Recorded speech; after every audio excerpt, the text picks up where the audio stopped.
Slides as well. Yep. So welcome everybody to today's PALS. We'll have Zak Mesyan from the University of Colorado at Colorado Springs to talk about conjugacy and least commutative congruences in semigroups. Oh, thank you, and thanks for the invitation. It's always lovely to be in Boulder. So this talk is going to be a little bit non-traditional in the sense that it's going to meander a bit. So my purpose is to tell you some stories that I find amusing, and then maybe you'll find them amusing too. So there's this relation that I've seen come up all over algebra. And rings groups, I'll give you examples, but to state it, all you need is a set and a binary operation. But for simplicity, let's say it's a semigroup. So binary operation is associative, but you don't really need it to express this.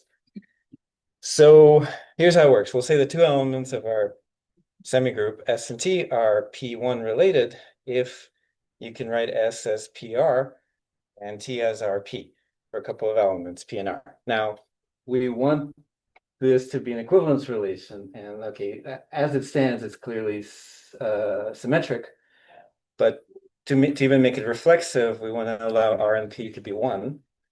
And so that's what I mean by S to the 1. Like, even if the semigroup doesn't have an identity, I'm just going to allow P and R to be that.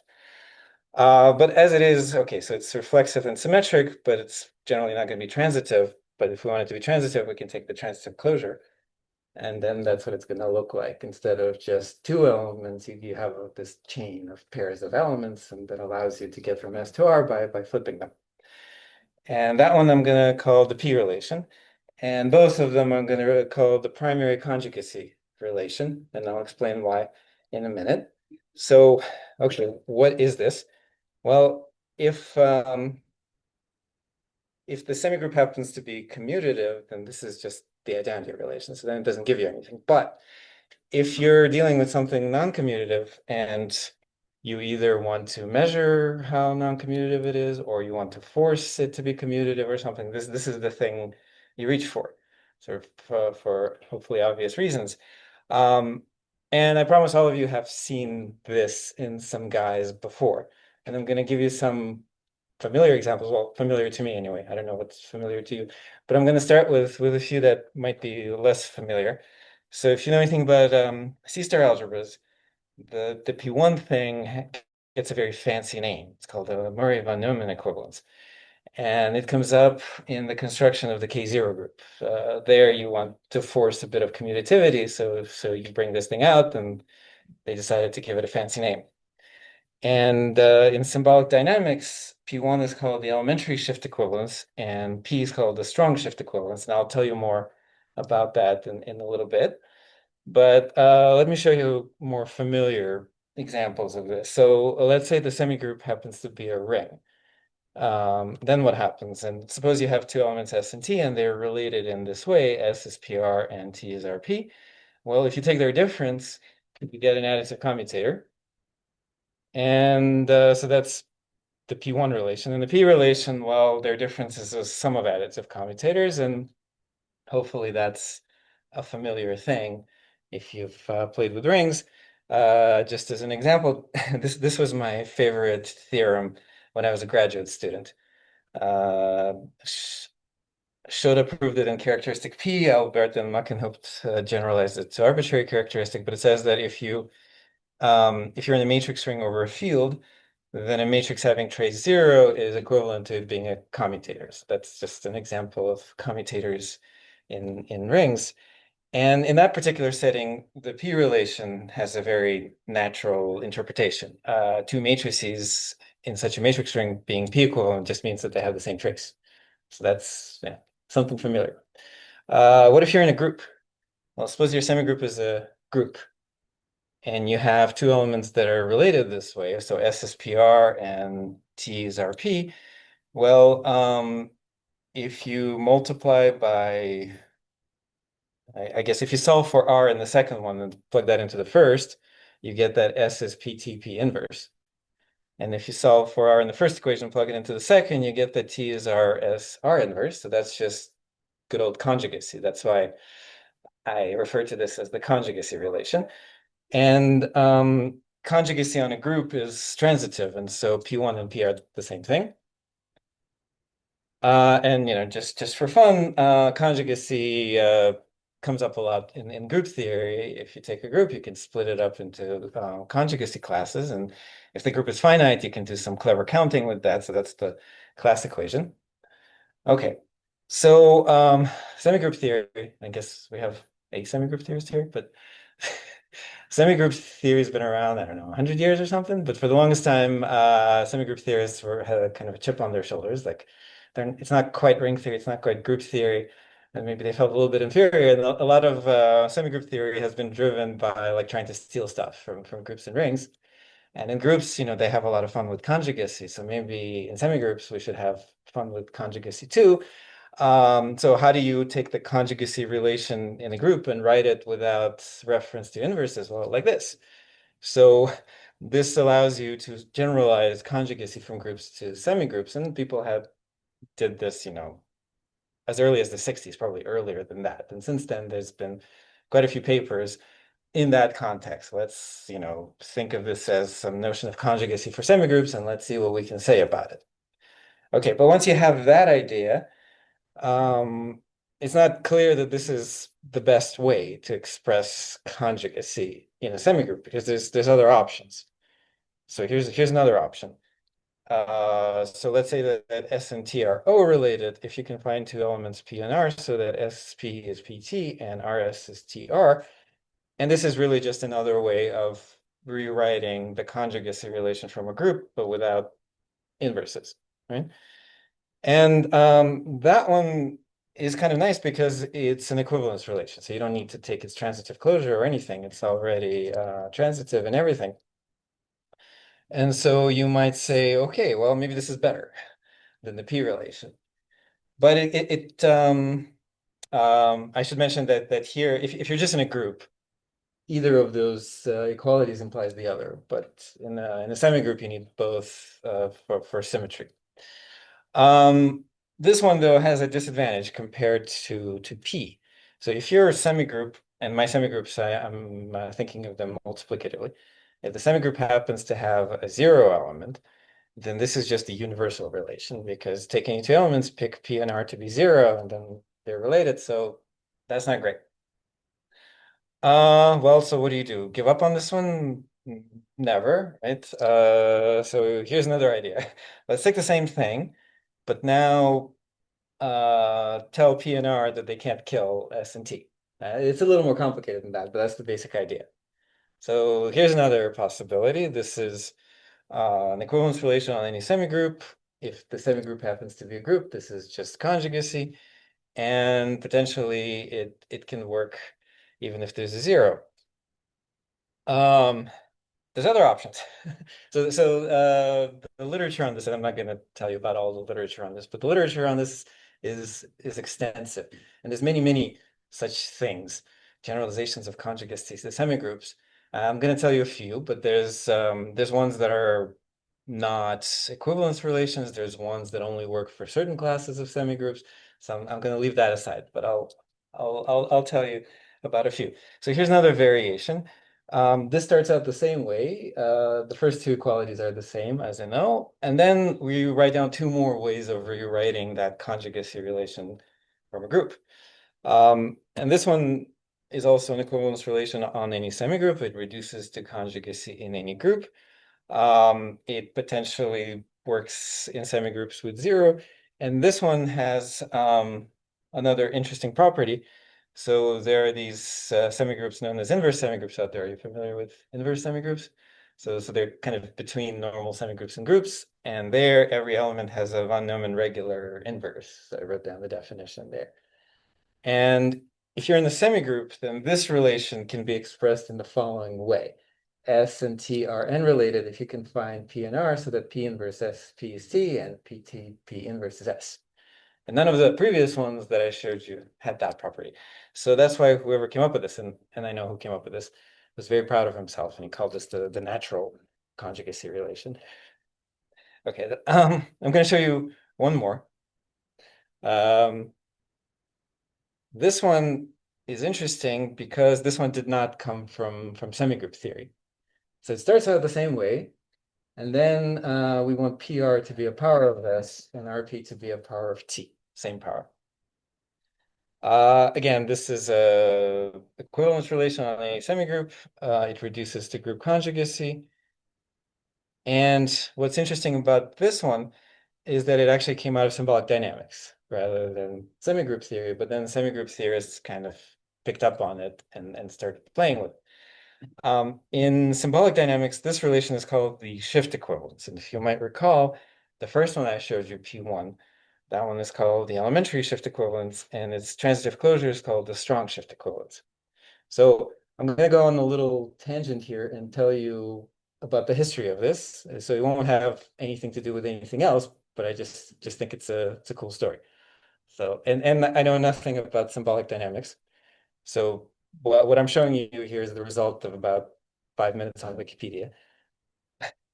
But okay, so symbolic dynamics, the basic object is a shift space. You have some kind of alphabet, and you look at infinite sequences of symbols from that alphabet and some particular transformations. And where this came from is attempts to study various phenomena in a discrete way. So let's say you have something moving in space, you measure its position at set intervals of time, and that gives you the sequence, and that's some kind of discrete representation of the motion of the thing. And that led to various other uses, and there's all kinds of famous names associated to symbolic dynamics like Claude Shannon and whatnot. Now, oftentimes you want to think of a shift space as a directed graph.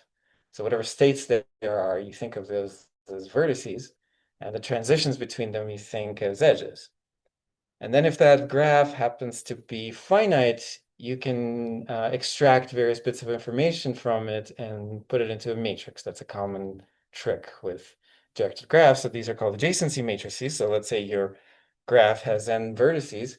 You write down an n by n matrix, and there's a row and column for each vertex. And in the matrix, you put the number of edges between every pair of vertices. Those are the entries. And so in this way, some important questions about symbolic dynamics can be translated into questions about matrices.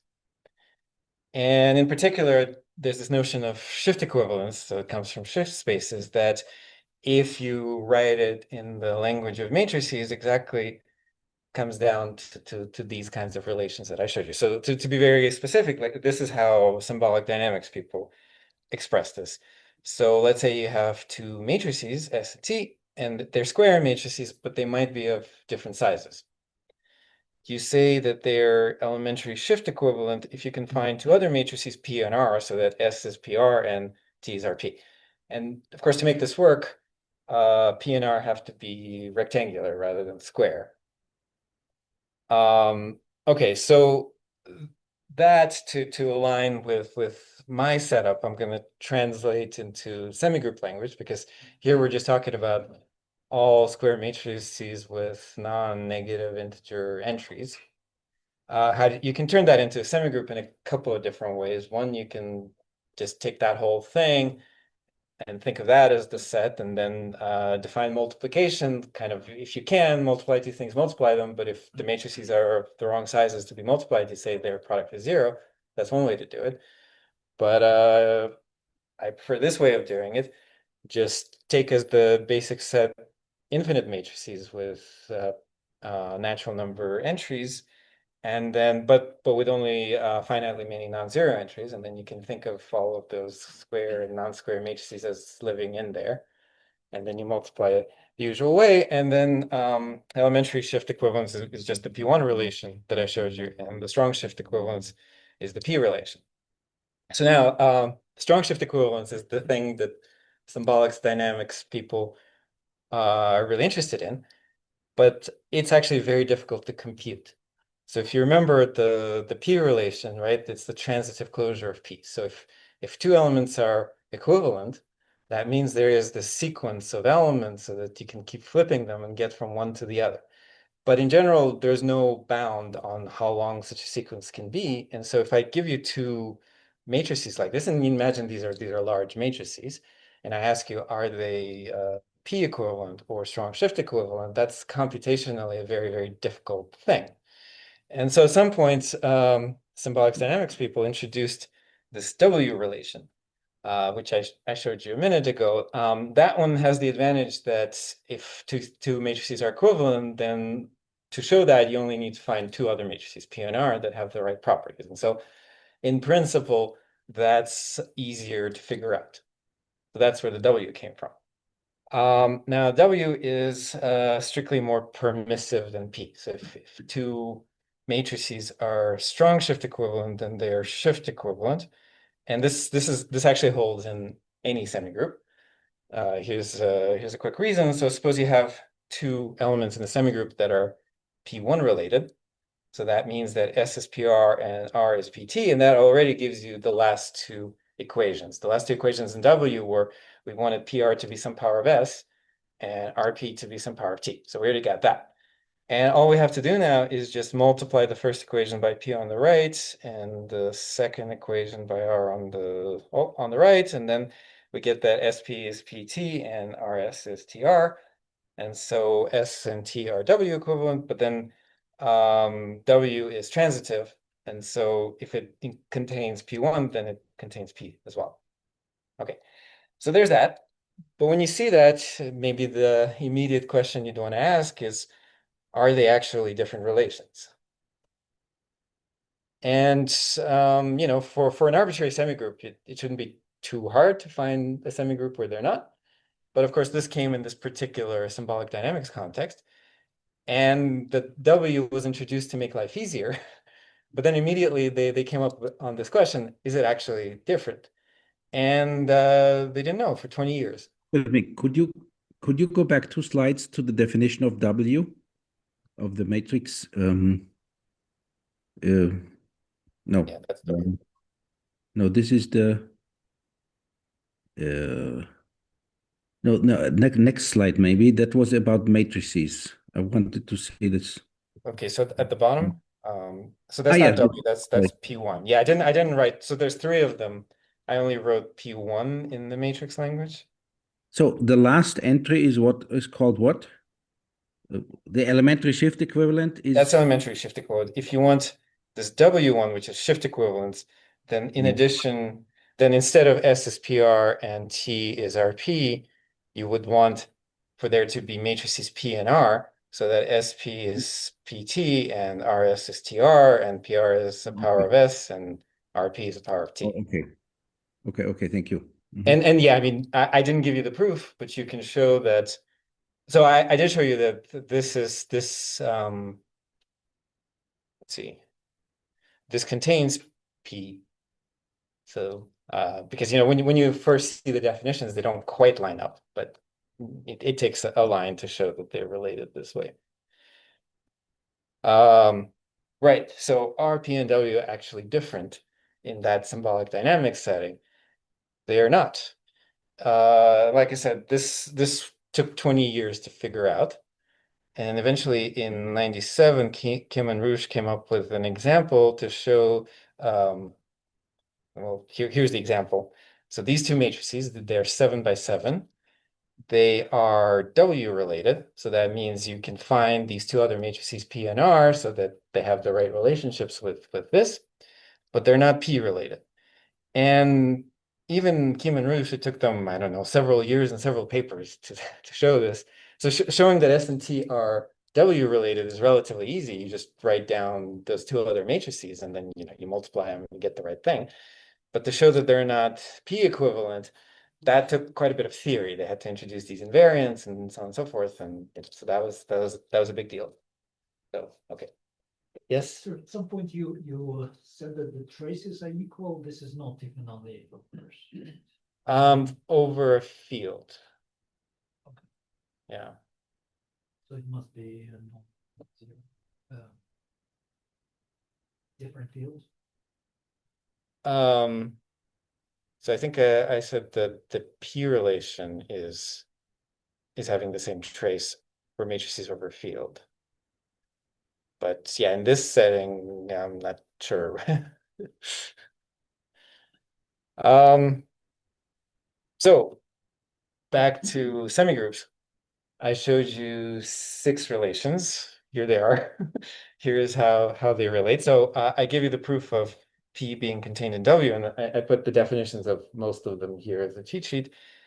W and C are clearly contained in O because they're O plus some other stuff. P1 is certainly contained in P. N is contained in all of them. N is kind of the smallest interesting one that's out there. Okay, so and like I said, there's like many papers on these things in semigroup theory, in addition to like all the other connections, right? So I kind of had this in the back of my mind, and I thought, someday I want to do something with that. And then, okay, a few years ago, I was at a conference, and this was not a semigroups conference. This was a rings conference, and there was a talk by this Belgian mathematician, André Leroy. And what he was talking about is matrix rings, and he was looking at commutativity among matrices. You know, what commutes with what, how far off are things from commuting, things of that nature. And so he was playing with the P1 relation and the P relation in matrix rings. And then he wrote down this. So I'm stating it here for semigroups, but the first place I saw that was in that talk in the context of rings. So let's say that you have 2 elements in a semigroup. We'll say that they're S related. If you can write S as a product of n things, and T is a product of the same n things, but in some other order. So this is an obvious generalization of P1. And in P1, you just allow products of 2 things. And here we're allowing products of arbitrary elements. And just like P1, this is symmetric and reflexive, but not necessarily transitive. So we can take its transitive closure. And like I said, I stole this from Leroy. He has a series of papers on this kind of thing in matrix rings with various postdocs and students. Just to give you an example of, of something they have in there. So 2 matrices over a field are related this way if they have the same determinant, if and only if they have the same determinant. So Leroy called this the symmetric relation. And to me, that's very strange because, when you talk about a relation and you say symmetric, you kind of think like, in the usual sense. But I think he means symmetric because of the symmetric group, because we have permutations here. So I prefer permutation, but I'm still going to use the symbol S for it because P is already taken by primary conjugacy. So I saw this talk and I thought, and I immediately thought of all that conjugacy stuff in the semigroup literature, and I thought, okay, surely people in the semigroup world have played with this thing. And then I looked through the literature and found nothing. There's a couple of papers that kind of sort of go in that direction, but not really. And so, with a heavy heart, I decided to take on that responsibility of playing with this. So first, how does it relate to the other relations I showed you? Well, obviously, S contains P and S1 contains P1. You can find semigroups where they're all distinct. So it is different from P. And it's not generally comparable to any of the others. I mean, depending on the semigroup, they might be the same, but you can find ones where they're not, and one contains the other, whatever. So here's the diagram of the whole thing. So they all so C's, I don't like C. That's the one where you like insist that there are no 0 divisors. That one is kind of artificial to me. But if you throw out C, they all kind of contain P1 and N. And then kind of O and W go in one direction and S takes you in a different direction. Okay, so now what's interesting about S, it does something that none of these others do. It's a congruence. So does everyone know what a congruence is? Yeah? But I'll just say, so congruence on a semigroup is an equivalence relation that's invariant under multiplying on the left or on the right. And that's what you mod out by to get a quotient. So very briefly. And so S is a congruence. All those others are not, but S is a congruence on any semigroup. And it's a commutative congruence in the sense that if you mod out by it, you get a commutative semigroup.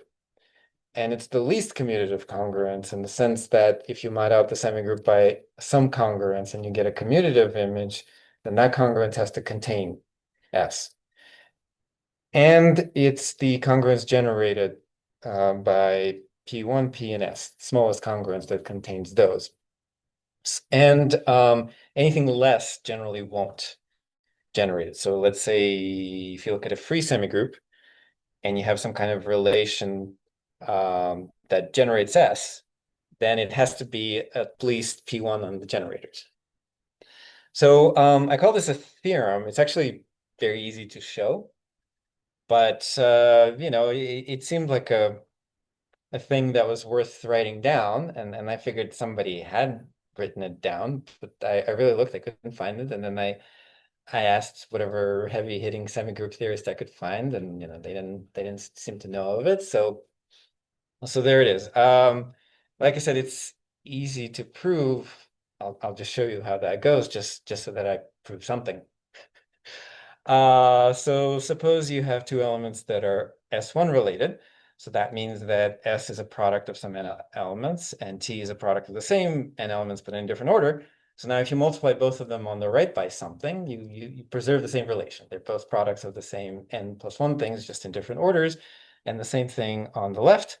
And so S1 preserves multiplication. And then if you have two elements that are S related, well, that means you just have a series of such relations. And if you multiply S on the right by something, you can pass that along. And so the S relation is also invariant under multiplication on the left and on the right. And it's very easy to see that S is an equivalence relation. And so voila, it's a congruence. That's it. Now take any congruence that contains P1. If you mod out by it, what happens? Well, that should be pretty obvious that you get something commutative.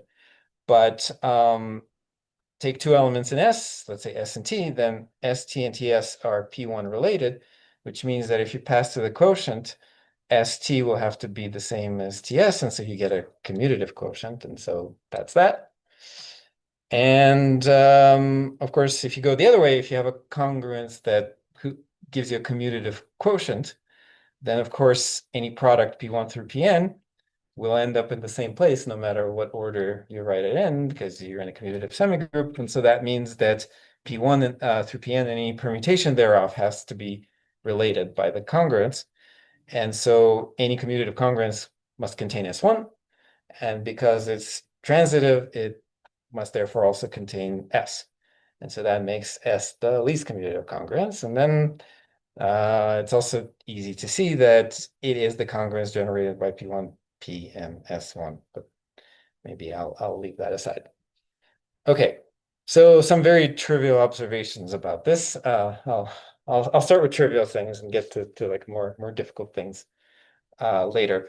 So a semigroup is commutative if and only if S is the identity relation. That's obvious. When is S the universal relation on a semigroup? When it has no non-trivial commutative homomorphic images. Also clear? Here's something a little more interesting. So here's yet another relation. We're going to call this the star relation. Think of it as a restricted version of S. So for S1, we allow products of arbitrary length. Here, we're only allowing products of length 3. And we'll say that S and T are star related for lack of imagination. If S is P1, P2, P3, and T is P1, P3, P2. So the star relation is different from the S relation. But if you take the transitive closure of this, you get the S relation. So you can describe S sort of with short products, as it were. So this is something I stole from Leroy and the Zernejad. So they proved this for rings, but the argument works for semigroups. It doesn't use addition. So there's that. And the basic idea here is this. So in S, you have arbitrary products and then you kind of permute them. Well, so you take that permutation, whatever permutation you're going to use, and you write it as a product of transpositions. So it's something that permutes just two things. And then you can just have a longer sequence of these transitions where every time you apply just a transposition. And every transposition you can break down into something that does that. And that's the basic idea to this. Okay, well, what does this look like in a group, this S relation? So it's not conjugacy anymore. So the conjugacy in the title was kind of a lie. Like those other things are conjugacy relations. This one is not. But it is still something pretty natural. So in a group, two elements being S related means that they're in the same coset of the commutator subgroup. And that shouldn't be very surprising because the commutator subgroup is what you mod out by if you want to get a commutative quotient, right? So again, this is nothing deep, but I'll show you the argument. So suppose you have two elements in a group that are in the same coset of the commutator group. So ST inverse then is some product of commutators. And so if you move T to the other side, you have T times some product of commutators S. But if you rearrange the elements in those commutators, you get the identities. So T is T times those same elements in a different order. And so then S and T are S1 related. Of course, if so, they're also S related. And to close that loop, look at the quotient of the group by the commutator subgroup. So you get a commutative thing. And so then the kernel of that has to, viewed as a relation, has to contain S. And so that's that. Okay. For rings, it isn't quite as natural. I mean, in particular rings, it has a natural description. Like for matrix rings over fields, it's the determinant. But in general, the best I can say is that if you look at pairs of elements in a ring that are S1 related or S related, and you take their differences, so the set of all such things as if you take the subgroup it generates under addition, that will give you the commutator ideal. And this time we're talking about additive commutators because that's what you mod out by to get a commutative ring. And the proof here is the same idea. So take a ring, mod it out by the ideal generated by the additive commutators, you get a commutative ring. And so then as a relation that has to contain S, and so if two things are S related, then their difference has to be in the commutator ideal. And subgroups generated by them. And then in the opposite order, well, if you look at that ideal of commutators, it's generated by elements of this form. So RS minus SR, that's a commutator. And then you multiply it on the left by something, you multiply it on the right by something. That's the kind of thing that will generate it as a group. But if you distribute the Q and the T, then you have a difference of two elements that are S1 related. And so the commutator ideal is contained in that group generated. So this one, like I said, not as interesting as the group one, but it's something. And then you can have other kinds of fun with that. Think of it as a closure operator. So take a semigroup, take a subset, and then the closure will be you throw in everything that's S related to whatever is in the set. And that turns out to be a closure operator. So if you do it twice, you don't get anything new. If you throw in a semigroup, subsemigroup, you get a subsemigroup out. If you throw in a left, right, or two-sided ideal, you get a two-sided ideal out. If you put in an inverse subsemigroup of an inverse semigroup, you get an inverse subsemigroup out. And if you're in a group and you throw in a group, you get the subgroup generated by that subgroup and the commutator subgroup. Okay, so this was all just me having fun. Like so far, what I've told you is nothing deep, just kind of amusing. So then you have fun with that, and you say, okay, at some point I should write a paper. So how do I get a paper out of this? Well, I have to do something that looks hard. How do you do something that looks hard? Well, try to classify S in various classes of semigroups. That's what they do in the literature on conjugacy, right? Like you write down the relation and you say, now we're going to describe it in this class of semigroups, and that can get pretty difficult. So that's the next place to go. And also it was kind of a test, because so far this is kind of a bunch of abstract nonsense, not in the sense that that's usually used, but you want to see what it actually looks like in real semigroups to see if there's something to it. So where do you start? What's like the first type of semigroup you look at? Well, if you're me, that's probably going to be some kind of transformation semigroup. So take the semigroup of all functions from some set to itself. So that's a semigroup under composition. That's the mother of all semigroups. Every semigroup embeds in that. And there's many variants thereof that people look at. So there is the partial transformation monoid. So it's the same thing, except now you're looking at functions that are just defined on some subset. And then in that you have the symmetric inverse monoid, and that's the same thing, but now they're bijective. So they're defined on some subset, but bijective. So on all of these, people have looked at all of these and tried to describe all those relations that I showed you earlier on these, and that ends up being surprisingly difficult. So I'll give you an example. So here are a couple of pretty famous semigroup theorists, and this is a paper from 2007. And what they wanted to do was take these three classes of semigroups and describe the P relation, so the original one, the primary conjugacy.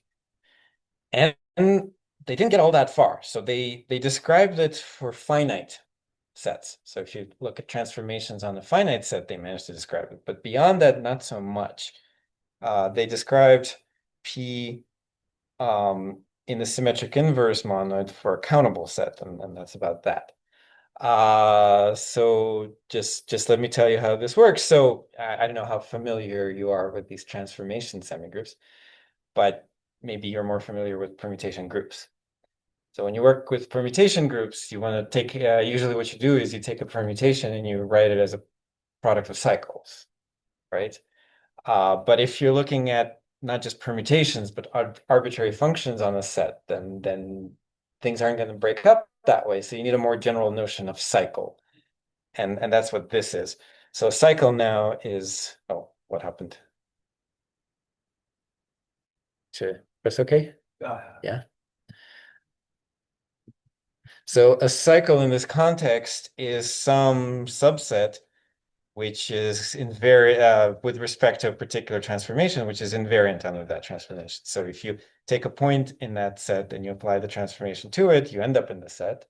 And if you sort of take the pre-image, you also do. So that's what a cycle in this context is. And it's this, you can't take a smaller thing. So here's what the theorem says. If you're in any of these semigroups and you take two elements, then they're p-related if and only if they have the same number of cycles of every possible size. And that's why this is just for finite sets. That makes sense. Okay, so I thought I would start with these and try to describe the S relation on these. And okay, no, there we go. So this is good news and bad news. It can be done for all sets, but it comes out a little bit trivial. So if you take an infinite set and you take any of those semigroups, then the S relation is just universal. It relates everything. And if you take a finite set, then it'll have three equivalence classes, one consisting of even permutations, one consisting of odd permutation, and one consisting of all the non-permutations. So the statement here is very simple, and the proof is very simple, but the only one I could find was using some really big hammers. So I'll show you. So we'll just do the full transformation monoids. These are all the functions on the set. The others are kind of similar. So take two permutations, S and T, that are both either even or odd. And if you multiply them together, or S times T inverse, you'll end up with something even, right? Now the alternating group, the group of even permutations, is the commutator subgroup. So that's something that Ore proved in 1951. So because of that, those two elements are going to be S related. So this is something that I showed you earlier. That's true in any semigroup. So if you start with two permutations that are both even or odd, and you multiply them together, you're going to get sorry, if they're both even or both odd, then they're S related. So that's what we have so far. Now, when it comes to this semigroup, the transformations on a set, the congruences on it are completely classified. And this is, I don't know, possibly the most famous theorem about semigroups out there. I don't know, Peter. So Maltsev in 1979 classified all the congruences on the full transformation monoid. And it's a very complicated thing. The notation is pretty horrendous, but you can look at it, and there's only two congruences that have this property, that they identify all the even permutations and all the odd permutations. Obviously, there's the universal one, and then there's one more, which has these three classes: even permutations, odd permutations, and non-permutations. And so then, because S is a congruence, it has to be one of those two, either the universal one or this other one. And so it in particular has to contain this other one. And the only question is the containment strict, or is it equality? But if you take that other congruence and you mod out by it, you get the semigroup with three elements, and it's pretty easy to see that it's commutative. And then S is the least commutative congruence, and so then they have to be equal. So you see, the proof is very simple, but I don't know how to, but it uses the classification of congruences on this thing. And okay, so now let's do the infinite case. So this is a different argument. So say you have a transformation on the infinite set. So it's not hard to show that you can write it as SQT, where S and T, where Q is permutation, S is injective, and T is surjective. And you can arrange it so that when you multiply S by T, you get the identity. So this takes like a paragraph to show. Now, Ore in that paper also did stuff with infinite permutations. And what he showed is that if you take a permutation of an infinite set, you can write it as a commutator. So now take your arbitrary transformation of your set, write it in this form as an injection times a permutation times the surjection, write the permutation as a commutator, and then you can rearrange all of these things just from how I rigged it to get one. And so this arbitrary element that we started with is S equivalent to the identity. And so that means that, well, everything is. So that's how that goes. And you see, that's also very simple, but it uses something. Okay. So there's, like I said, lots and lots of other types of semigroups like this. So for example, this one is my favorite. This is the semigroup of all injective functions on the set. Here, people had looked at the primary conjugacy, but it wasn't fully described, so I finished that off. P, P1, and are the same for this semigroup, and S is kind of interesting. So if these are injective functions on a finite set, then that's just the permutation group. So we know what happens there. But if you're talking about injective functions on an infinite set, then being S related means that the two transformations, if you take the complements of their images, you get the same cardinality. And this is the first thing that I showed you that I actually had to work hard for. This is like a good couple of pages of infinite combinatorics kind of stuff, and uses some previous results and so on and so forth. So this one, okay, now I have a paper. But I like this one because it's something natural in that context. Okay, so we looked at all functions, injective functions, how about surjective functions? So this semigroup is the least well understood of the ones I mentioned. So in the case of all transformations on the set, like I said, that's the semigroup, that's the most famous semigroup. It's been well studied. There's a classification of all the congruences. The injective one is a bit less so, and this one is even less so. And here I didn't have anything to exploit, and I didn't manage to completely classify S, but I managed to bound it. So I constructed a congruence which contains S, and it's difficult to even describe. And I only did it for countable sets. And the details here aren't terribly important, but what's going on here is that you kind of distinguish transformations based on how non-injective they are. So you look at sizes of pre-images of elements, and you classify them that way. Yeah. The main point for me of all of this was I wanted to see how this S relation behaves in different semigroups. And in some cases, it's totally trivial, right? If you have a commutative semigroup, it's just the identity relation. In some cases, you can work it out easily if you understand what the congruences look like, because it's a congruence. In some cases, you can work it out using what you know about the semigroup, and in some cases, it actually ends up being quite difficult. So that was the main thing I wanted to demonstrate with this. And then, okay, if this is a paper for semigroup theorists, and maybe like throw in some other semigroups. So there's these Riesz matrix semigroups. Do you know what these are?